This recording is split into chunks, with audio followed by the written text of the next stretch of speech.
Well, hello all and welcome. Thank you very much for joining us on this Wednesday afternoon. I hope everybody had a wonderful Halloween and we are getting ready and that you're getting ready for a really nice Thanksgiving.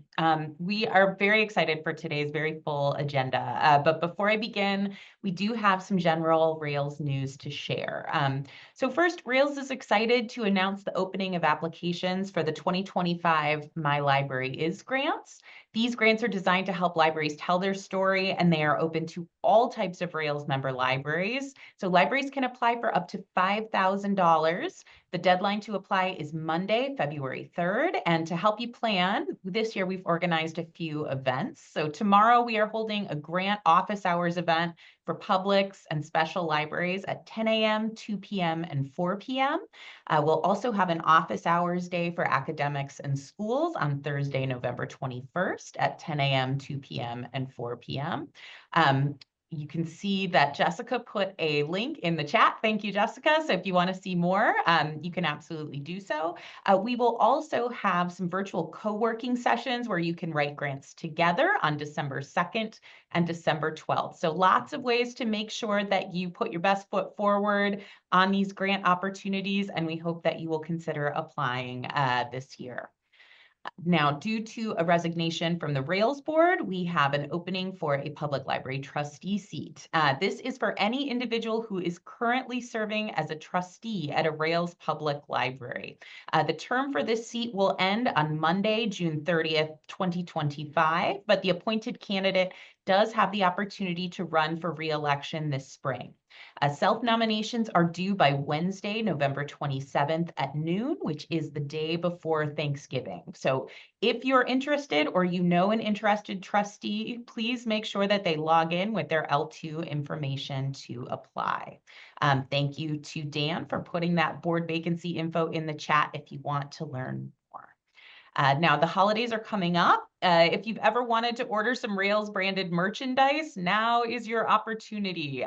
We know a lot of you have an affection for bookish merchandise, and the Rails online store features Rails branded material, but also Rails designed materials that include shirts, mugs, totes, and more.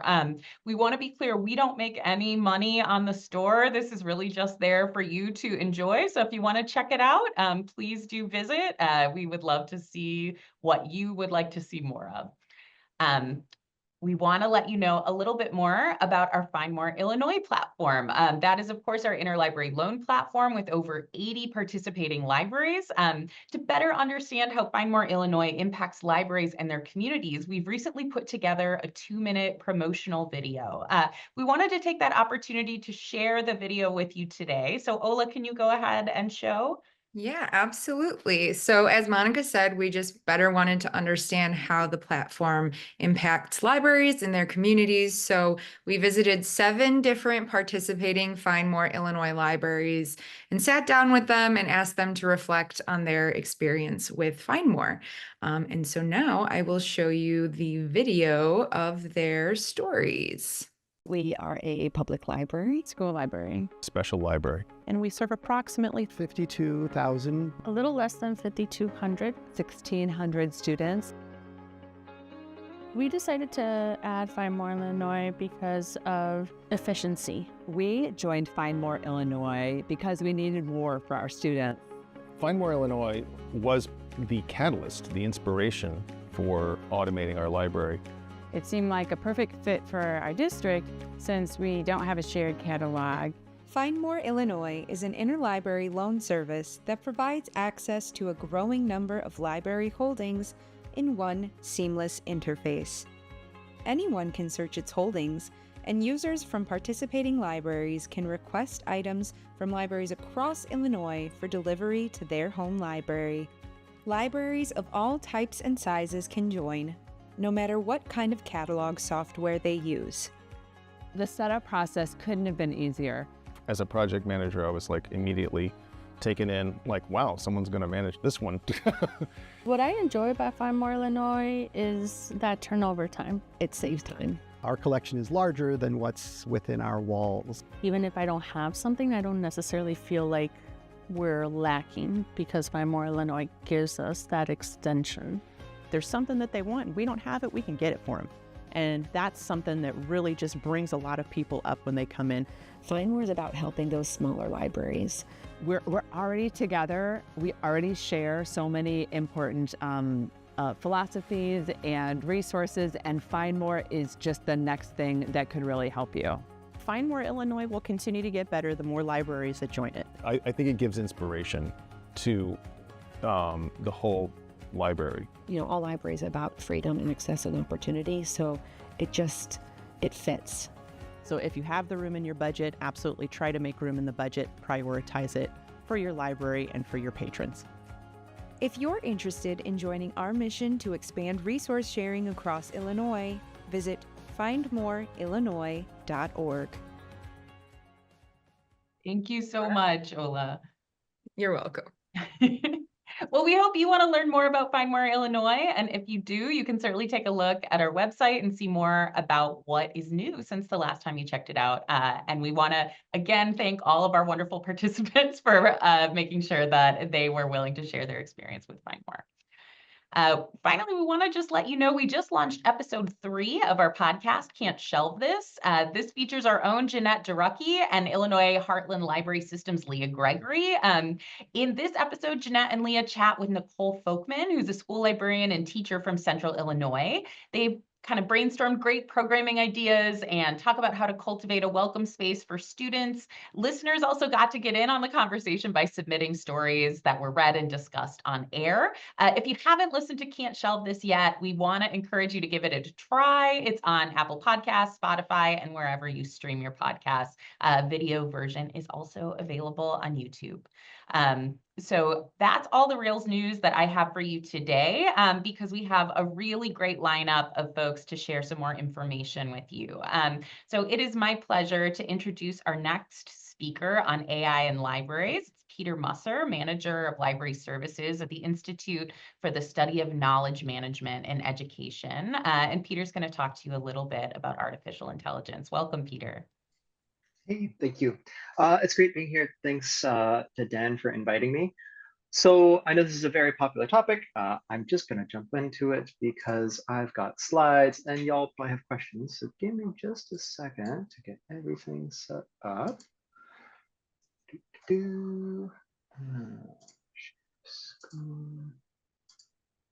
Okay, and that should pop up for folks shortly. And then I can drop a link in the chat, but it's right there. Or actually, if someone else could just repost the thing that I had put in the chat, that'd be great. Okay, I can do that, Peter.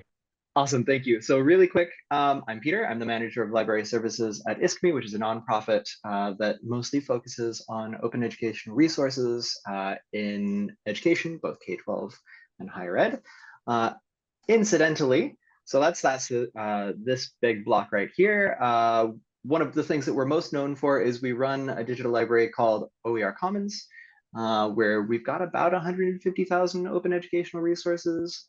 We work with partners across North America, well, across the world, call a spade, to help them bring down the cost of education by swapping out, for example, at-cost textbooks for free, openly licensed textbooks that can be remixed.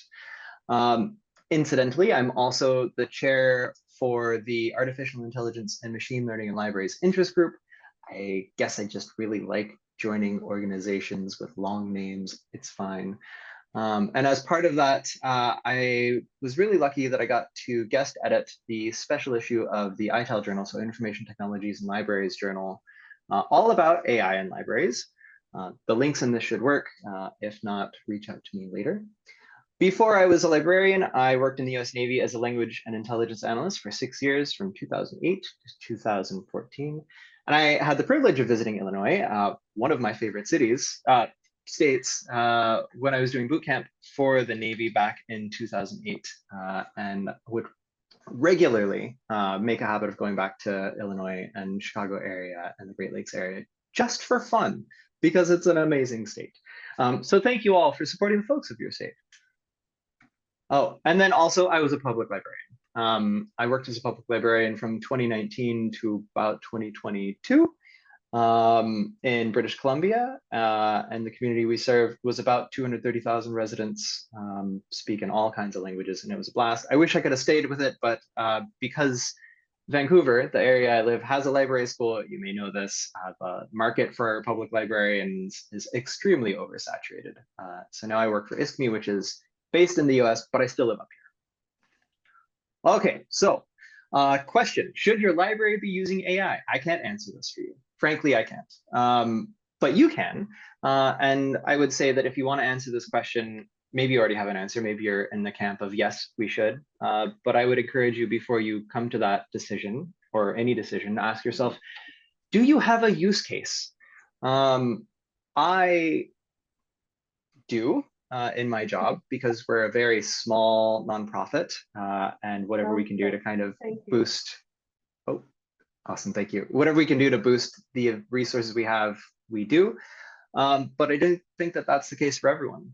There are reasons to and against, and I'll go over some of those. So some possible use cases, just thinking, putting on my public librarian hat, here's some things that came up. You could use some chat tools, so like ChatGPT or Anthropic's Claude as reference help at the ref desk for those really quick, easy things that maybe you think you know, but you're not sure. I think that a tool like ChatGPT would be amazingly helpful for your systems librarians and your IT team, especially if you are otherwise limited in terms of what resources you have access to. Your marketing team could be using ChatGPT to generate copy. So for whatever marketing resources or marketing things you want to put out there, whether it's tweets or emails or signage, even, we know how librarians love signage to a fault.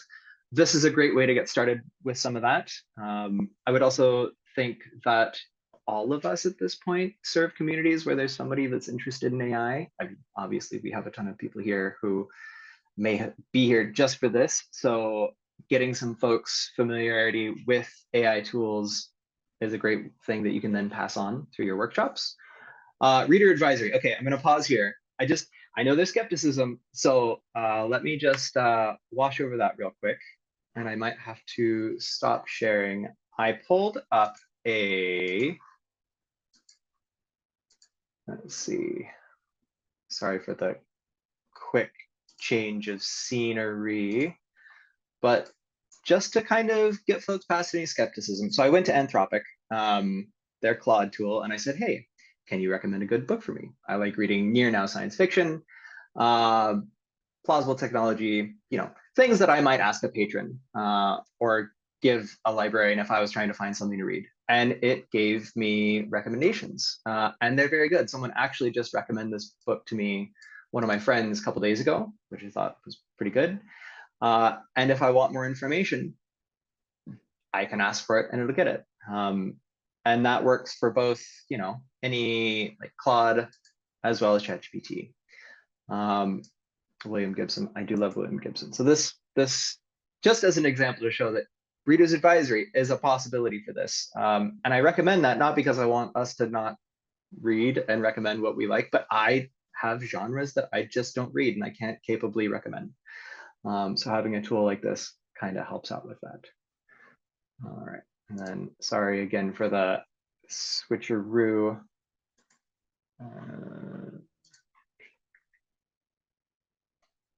And then other use cases. This is a little bit more niche, but if you have large sets of data that you want to work with and you don't have somebody on your team that really understands analytics or how to do that, you can do that with ChatGPT and other tools, but proceed with caution. And then language translation. So if you have materials that need to be translated into like the top languages, like really common ones like Spanish, Russian, Mandarin, Chinese, French, this will get you there to help serve those multilingual patrons. How I've used it, I'm just going to leave this on the screen. The things that stand out to me are like the first one, generating code. I know enough Python to be dangerous, but not enough Python to get a tech job that pays a lot of money. And I found that ChatGPT and other tools like that have really helped me improve what I can do with Python. An example would be interacting with APIs. So our library is all digital, and so we try and bring in free things as much as we can.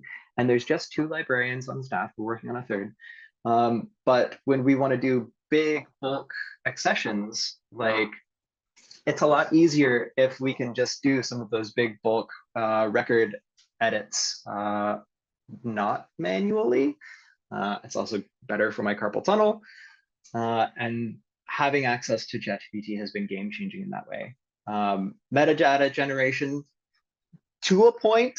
I know if anyone here is part of any cataloging librarian groups, I know there's been some tension around that in the past, and I agree. A lot of the criticisms that have come up in the past are entirely valid and will be for quite a while. But in limited cases, it's useful. We use it for generating keywords, so we'll put in an abstract of a resource and ask it to give us like 4 or 5 keywords just to make it more searchable. And I'm a big nerd, so when I want to do things like D&D or just have fun, I find that tools like ChatGPT and Claude are very useful for that. However, I don't necessarily think that using AI is for you, and because there are a number of reasons that you may have pause when thinking about doing this. The first one is ethics, and very scratching the surface of the ethics conversation. It's in the air right now if these tools are infringing on copyright or fair use. The US Patent and Trade Office came out a few months ago saying that their stance is things that are generated using AI tools can't be copywritten at all. So there's that. But then you have a lot of folks, authors in particular, and musicians who are saying, no, this is infringing on the copyright, on my copyright, because I made this and you use the things that I made to train these, and I'm not seeing any money for this. The next one would be privacy and equity. So if you're using a tool like ChatGPT and you're not paying for it, then you're kind of the product, right? It's the same with Facebook. So if you have a Facebook account, you maybe derive some value of that for yourself, but ultimately Facebook is selling access to you and your information in order to make money. It's the same with ChatGPT. They take the information that you put in to their tool to train their tool to make it better, and in turn make more money by getting more people to subscribe. There is also a very important case to be made around the environmental tool of using these tools, or the environmental cost of using these tools. A paper came out recently that said to get ChatGPT to generate a 100-word email, it takes about 500 mils, so about like a 20-ounce water bottle of water, like literal water, to cool the data centers. And that water ostensibly just gets evaporated and goes nowhere. And there are people who might like to drink that water. So this is something that is being brought up and should be forefront of the mind, especially for our profession, where we do think about or ideally we think about not just what's in front of us, but a few steps down the road when we can. Cost, these tools may have free options, but honestly, the ones that you pay for tend to be much more capable and much better. And if you're a small library serving 1,500 people, you might have a really hard time justifying the cost of $20 a month for however many licenses to your board. But it's up to you. And then finally, just for this list, and this is not an exhaustive list, and I'm sorry I'm talking so fast, I just know I have limited time, and I want to give as much time for questions. Reputational harm. Not everybody is a fan. I mentioned this a little bit around the idea of ethics, but if you click this link, it will take you to an article talking about how the folks that organized a thing called National Novel Writing Month got into a ton of hot water for suggesting that not letting people use AI tools to write creatively is ableist, is prejudiced against folks who have, for example, learning disabilities or physical disabilities. I am not going to get into that, but it's important to keep in mind that when you're thinking about, especially in the landscape that we find ourselves in this month, earlier around a Tuesday or two ago, things like this matter. And it's important to keep this in mind. So all that to say, should you use it? Up to you. To help you make that decision, I added some resources, some links to resources in here. So since OER Commons, all we do is find nice things and give them to other people. These two links at the top link out to resources that you can get a hold of for free, forever, or as long as they exist. And then some of the communities that I'm a part of, where there are just other librarians trying to figure this AI thing out. Hopefully these are of use for you. And that's what I've got. Thank you so much. Questions? And I'll stop sharing.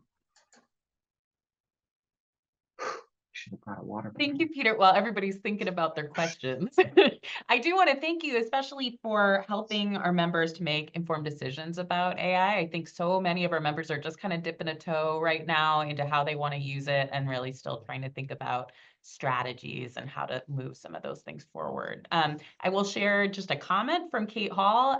She said, I love using AI for quick qualitative data trends. I will ask what the top 5 topics that come up in this set of community responses, no PID shared, but it gives me a starting off point. So yeah, so our organization, we do a lot of things. Digital libraries is one, but we also do a fair amount of research, and we do professional development and professional training. And in line with that, we do a lot of like brainstorming activities.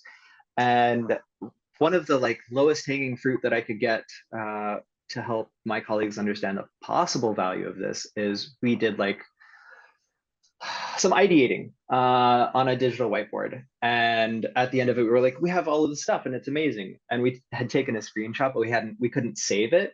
And so I took the screenshot and I put it into ChatGPT and I said, can you transcribe this and summarize it for me? And it was like, sure, here you go. And I double checked it and it was accurate and it was amazing. And like, even just a little thing like that, it's so time saving, but it really makes it so that these things that we discovered or came up with in like an hour-long brainstorming session were then accessible to us in the future. Because of course we forgot to take notes. That's just how we do. I have one more question for you, Peter, which is I think a lot of our libraries are thinking about AI and policy in terms of policies that their board might approve. Are there suggestions that you have for members as they're considering policies that are related to AI?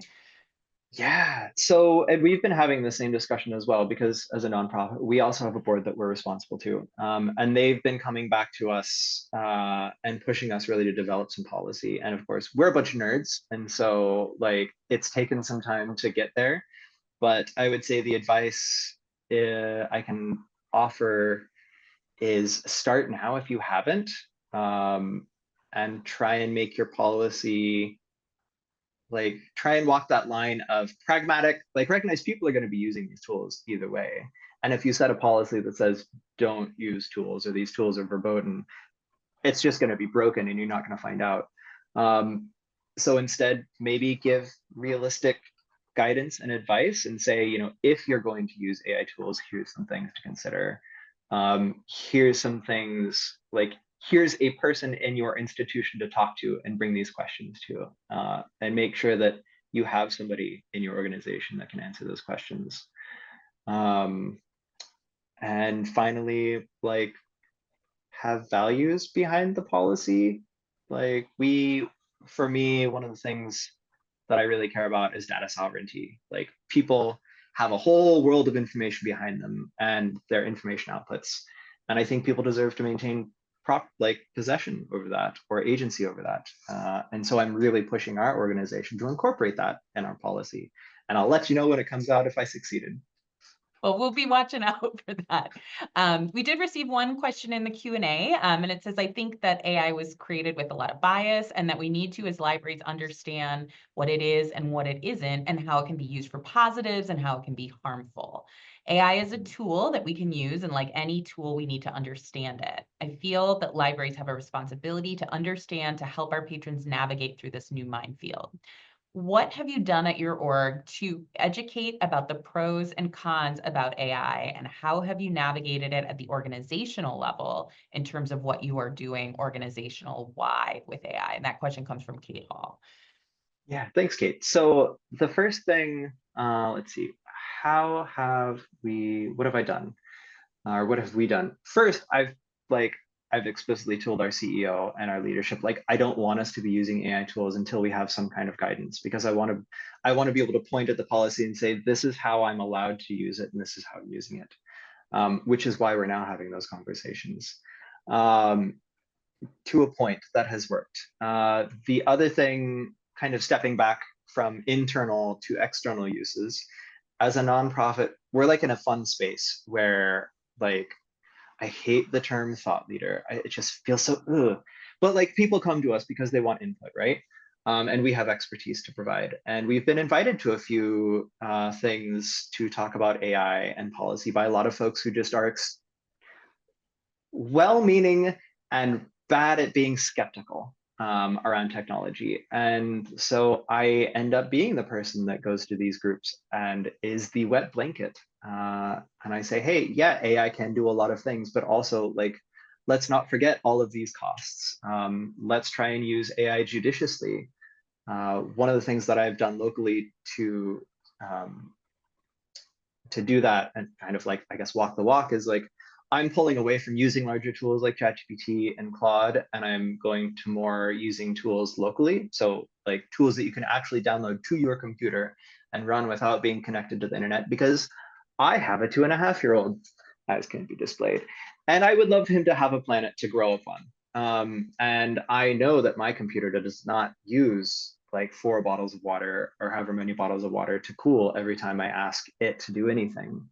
And so letting people know that that's things that we're doing, or that I'm doing, and that we're doing, like, I think that that's important.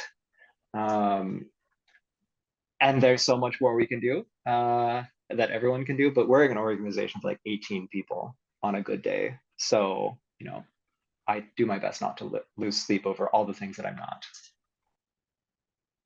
Thank you, Peter. We have one more question, and this one is from Mick Jacobson. What one thing blew you away when using AI? The reader's advisory thing was exciting for me. Anything else like that? Yeah. So a long time ago, I read a book called The Most Human Human. And of course, this becomes reader's advisory because why not? It's a great book, though, about the history of the Turing test. And how for a long time chatbots had been developed. And there's this contest where basically people try and fool other people into thinking that they are robots.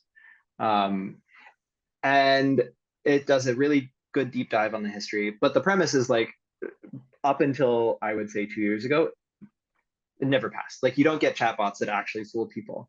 I think the first time I used AI, used ChatGPT, and I told it something, and then I got sucked into a conversation with it, that was what really blew me away, because it had, like, the fun thing about language is, unlike AI generated images, for example, usually there's an artifact that gives away, like, oh, that hand has 17 fingers, or like that hair is blending into that animal in a way it shouldn't. But because language is a little bit wishy-washy, having those artifacts kind of disappear is what got me both like, wow, there's a lot of potential in that it's responding plausibly. I think that's the best way to put it. I'm getting plausible responses. But also, like, oh no. And that, a lot of that comes from, like, having been an intelligence analyst for the US Navy, like, and seeing how things are going in the world broadly around how information landscapes are being used or misused. So that's the one thing that really blew me away. We have time for one more comment. This one comes from Matt Mikowski. He said, we had an artificial intelligence discussion during the Adult Services Managers Roundtable meeting. A couple people have had a lot of success using it to summarize information or generate ideas, and suggested that as a way to start for artificial intelligence folks, or artificial intelligence averse folks. Yeah, 100%. Like, I do think it helps to try out these tools just to see what they can and can't do, keeping in mind the ethical things. So, like, don't plug in your own personal information, but having a little bit of familiarity is going to get you a long way. Just remember to stay skeptical. And if you ever need anything, have questions, feel free to reach out to me. Well, we thank you so much for your expertise and your time, Peter, and thanks to our members for your questions and comments. We really appreciate that. And thanks to Peter for putting your email in the chat. So if you want to give Peter an email, you know where to find him. Thank you so much. Next, we are moving to the Illinois Library Association's legislative meetups with Cyndi Robinson, Executive Director at ILA. Hi, Cyndi. Hi, everyone. Thank you for having me here today to talk about ILA's 2025 legislation agenda. ILA's Public Policy Committee, otherwise known as PPC, spent most of the summer collecting, researching, and deliberating about possible legislative priorities for the upcoming session, I meant to say. PPC made recommendations to the ILA Executive Board, which approved the legislative priorities at its September meeting. So we have 4 items on our agenda this year. The first is to fully fund, this is a lot of Fs. First, fully fund fiscal year 2026 appropriations for the Illinois Secretary of State's grant programs, Alex grants, and and per capita grants for public libraries, school libraries, and library systems. Also, we want to approve appropriations for the Illinois State Library and higher education institutions, including state university and community college libraries.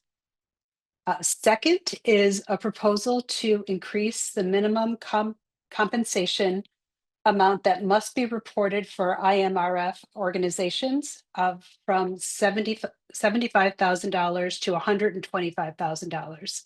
As it stands, many new staff at all levels, not just directors or managers, are hired at salaries and insurance packages that exceed the current length. Third is a proposal to have free internet library provided to any libraries that are in areas that are underserved or unserved by high-speed broadband, similar to K-9 schools as part of Connect Illinois Act. And finally, the Association of Illinois School Library Educators, ISLE, and its partners will propose the creation of the Licensed School Librarian Task Force, which will be filed for consideration to make recommendations on how to ensure Illinois public library, elementary and high schools budget appropriate resources for and employ licensed school librarians in future academic years. This agenda will all be presented at to our legislators at ILA's series of 7 legislative meetups coming up. We kick off on December 3rd with South Suburban and Chicago Breakfast in Alsip. And West Suburban and Chicago Luncheon in Oak Brook. December 4th, we will be in North Suburban and Chicago, breakfast in Northbrook. And then the next week, December 9th, we will have breakfast at Metro East in Edwardsville and lunch in Southern Illinois in Effingham. And then we wrap up the meetups on December 10th with Central Illinois breakfast in Bloomington Normal and Northwestern Illinois luncheon in DeKalb. We've got a lot coming up, but we hope that you will be able to join us for the meetups. If you would like to see more information about the legislation, I'll put it in the chat and also the link for the meetups. And I am happy to answer any questions you have. Thank you so much, Cyndi. I really want to thank the Illinois Library Association, especially the Advocacy Committee, for organizing these events. They are really an incredible way to connect directly with legislators. And I think it really helps them to see the people who are working in libraries and the trustees of those libraries to be able to know what these concerns are. And I know we're really excited about a lot of the legislative proposals that are coming out of PPC this year. So thank you all for your work on that. Are there any questions for Cyndi or anything related to the legislative meetups that anyone wanted to share?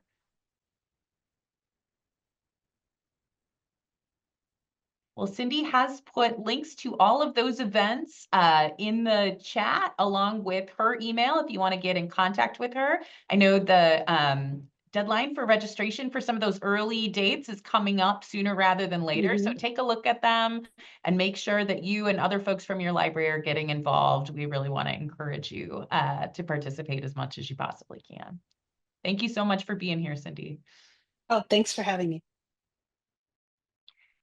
Next on our agenda, we are really thrilled to have with us Dustin Smaby, Circulation Supervisor at the Vernon Area Public Library District, to talk about First Amendment audits. We know this is a topic that a lot of you are really interested in how First Amendment audits are sort of continuing to evolve. And so Dustin is going to share a little bit about the program that he developed at Vernon. Welcome, Dustin. Hi, thanks, Monica. Thanks for having me here today to talk about First Amendment audits and what we as library workers can do to protect ourselves and our organization. So I'm going to share my screen here. So there is so much to discuss with this topic, but for today, this is an abridged version of a longer presentation that I typically give. So let's jump in. So this presentation is geared primarily towards public libraries, but the message and strategies do apply to everyone. Depending on your type of library and the parent institution, the laws may apply differently. So please note, I am not an attorney. I am not giving legal advice. This is just for information purposes only. For any legal questions, consult with your library's attorney. So, what's a First Amendment audit?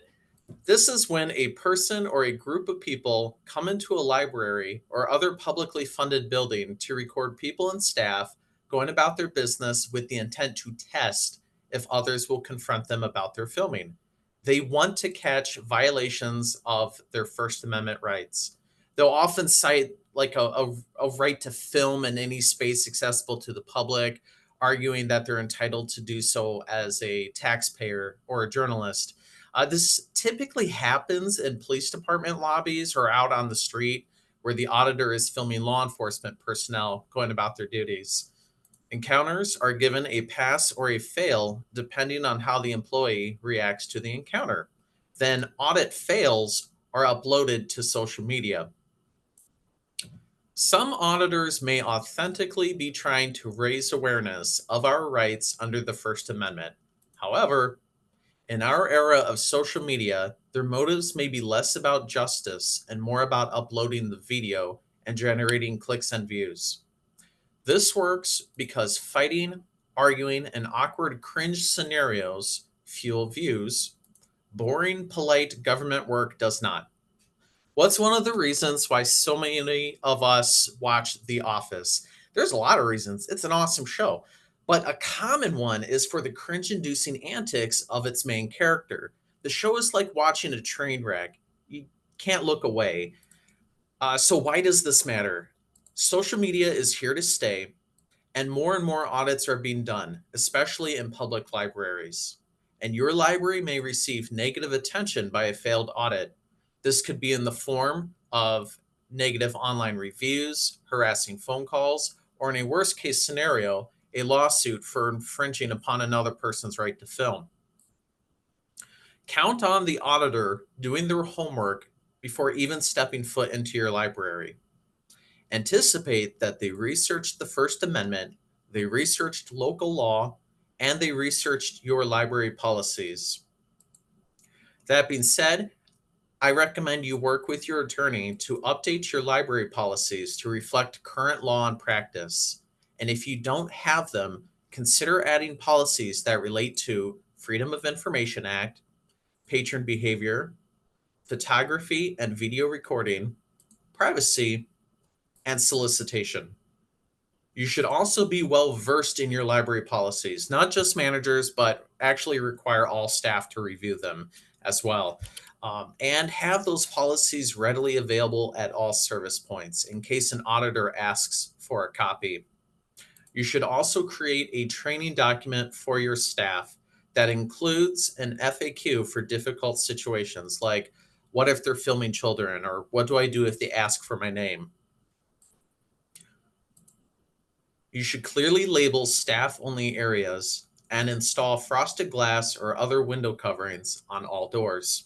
I recommend this because if a door, there's technically nothing stopping the auditor from walking up to the door, pressing their camera against the glass and filming inside. You should also install privacy screens for computer monitors and keep sensitive documents out of plain sight. This is a very simple step that can remove a potentially awkward situation. So someone comes in with a camera and they start to film. What should you expect? They will film alone or in a team. They might wear a mask or face covering. Sometimes they will wear intimidating gear like helmets, black gloves, or black vests, which, believe it or not, is perfectly fine as long as your dress code allows it. They may visit the youth department to film everyone who is there, including parents and children, and they might even ask staff for their name. Now, not all auditors are going to be aggressive in their approach. Many will just come in, walk around, and then leave. There are several things you should do. Remain calm and allow auditors to film you and others, including children. Maintain eye contact during the interaction, so look at them, not the camera. In fact, just act like the camera isn't there. Be welcoming, friendly, and helpful, because at the end of the day, the auditor is a fellow human. Give them the same 5-star service you would for anyone else. Be aware of your tone and body language, and answer all service-related questions. If they ask for your name and position, just give it. It's on your name tag anyway. Do not confront the auditor about their filming or question their motive. They are not required to explain what they are doing or why. Honestly, it's not our concern. For all we know, they're just filming a school project. Please don't argue or use profanity. Remember, you are being filmed. Also, do not call the police just to give them a heads up, nor should you immediately summon a supervisor. Summoning someone may actually escalate the situation, and this is exactly what the auditor wants. A situation does not become a situation unless someone actively makes it one. Now, if a manager is truly needed or staff feel their emotions are taking over, then by all means, please bring a manager in. Resist the urge to group up with others and stare. This only encourages the auditor to walk over to engage. Lastly, don't take the bait. Everything you do is being recorded and might be used against you if things go south. If you make their video boring, they are going to conclude that there's nothing to see there and they will leave sooner. So if the auditor does violate library policy and it needs to be addressed, never make it about them filming. Only make it about the specific policy that was violated. The second you make it about them filming, it's game over. From there on, you're doing damage control. Because remember, at the end of the day, the auditor is the one editing the video, and they may just edit the video to include the juicy bits. I would recommend you remember these handy statements and use them. Is there anything service related that I may help you with? Use this statement if you are asked a personal question that does not relate to the library or your job position. And remember, your name and position are okay questions for them to ask. What you had for breakfast is probably not service related. They are allowed to film here. You are welcome to relocate to a different area of the library, or you may come back at a future time if you would like. Use these last two statements if a patron expresses discomfort at being filmed. At the end of the day, there's also distractions. For instance, you can offer the auditor a tour, or you can redirect their focus by saying, have you seen this cool display? There are some exceptions that I should discuss. Auditors cannot film if inside bathrooms or nursing rooms, or if the patron's right to privacy and what they are reading or viewing is compromised. So if the auditor's camera is focusing on a patron's stack of books, obviously that's a privacy violation. However, if the auditor is merely panning across the library and they happen to catch the patron and their items in their shot, that's okay, because that's not the focus. The auditor cannot film if they are harassing, intimidating, or threatening a patron or staff member. That being said, if the situation doesn't have to escalate, don't escalate it. For example, if the camera is in your face and you are feeling threatened, just take a step back or excuse yourself. It's that simple. Lastly, they cannot film if they are blocking library aisles, walkways, stairwells, doors, or exits. Acknowledge that they can still film, so still try to get to a yes with them, but just ask that they move the equipment over and don't block the aisle.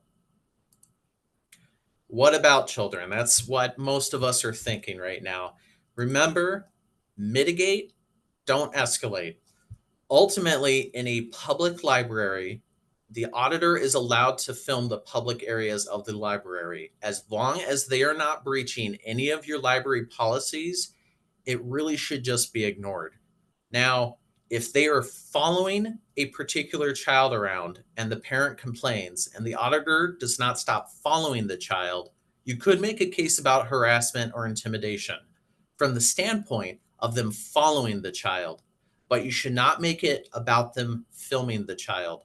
So if there is harassment or intimidation, make the issue about that. Leave the act of filming entirely out of it. Afterward, you should document the audit regardless of the outcome and report the audit to management and submit a report to the American Library Association. The tool used to report censorship is the same tool you'll use to report audits.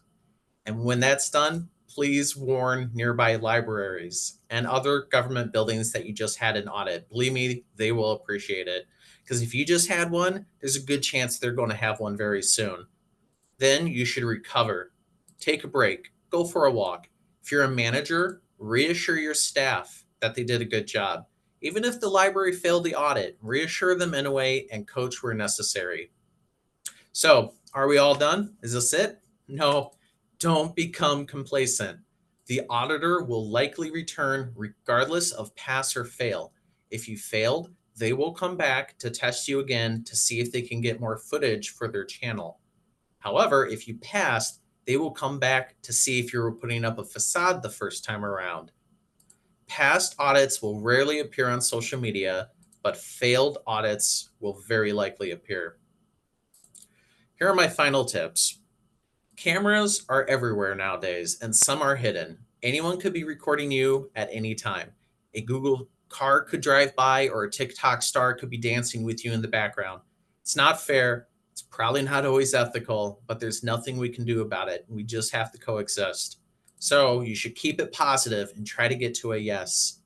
And acknowledge that we are all emotional human beings.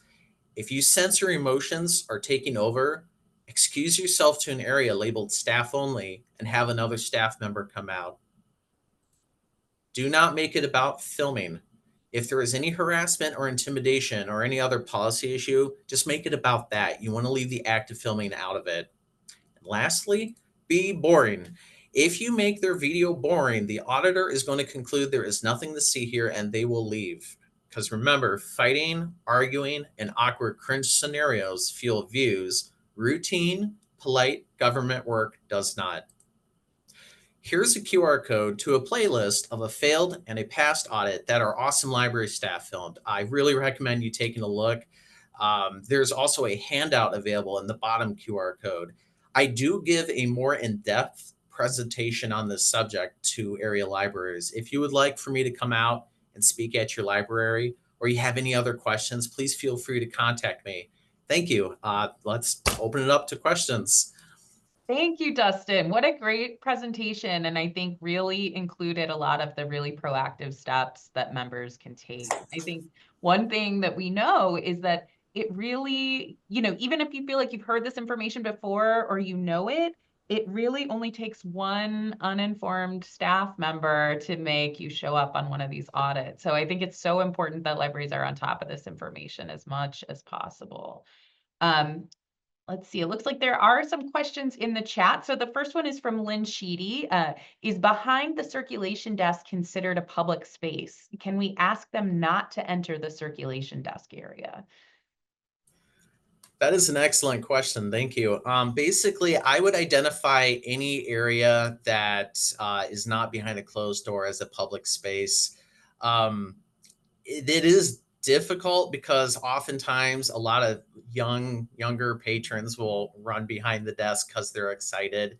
But yeah, technically there is nothing stopping a patron from, at the very least, filming behind the desk. They can just walk around and film in. That's perfectly acceptable. Now, in terms of can they walk behind the desk? A lot of the desks in libraries I visit are open. If they do go behind the desk and they're filming, it goes back to, hey, don't make it about the filming. Let them know, hey, just patrons can't come back here. I see you're filming. If you want, you can step here. You can get a better shot. See, I'm trying to get to a yes with them, but I'm also trying to, make sure patrons aren't coming behind the desk. That's what I would recommend. A great suggestion. Thank you, Dustin. The second question is from Jennifer Cottrell. Harassment and intimidation can be hard to define. What do you tell staff who feel harassed or intimidated simply by being filmed? How do you help them distinguish? So above all else, filming in a public library in the public areas is allowed. The staff member needs to understand that. Now, if they are not comfortable being filmed, they are personally feeling harassed, that is when they should be encouraged and feel comfortable leaving the area and going in back. They have a right to film, but I also have a right to step in the back staff area. That's what I would recommend. The important thing is just kind of be chill about it. Don't make a spectacle. Don't make a scene. That way the auditor will ignore it and move on. This way the staff member can just go in back. Thank you, Dustin. I know Dan put in the chat a link to the videos that Dustin shared in case you didn't get a chance to take the QR code. Dustin did share his email also with all of you if you'd like to talk to him more or have him present at your library. Dustin, I want to thank you very much for sharing your expertise with the Rails members today. We really appreciate your time. Thank you again. Well, now is your moment. If you have some library news that you would like to share, you can type it in the chat and we can share your library news with the rest of the group here at Rails today. And thank you, Dan, for putting Dustin's email in the chat as well. Well, people are writing. I just want to recommend those videos that Dustin put in there. I got a chance to see them and they're really excellent training videos. So do check them out. It's always great to have a few new videos to show just to really give that good example for what a great First Amendment audit response really looks like. Well, I don't see any library news in the chat for right now, but I do want to thank you all for coming here with us today. We really appreciate the opportunity to talk with you, and we hope to see you all soon. Thank you, and have a great rest of your day. Bye, everybody.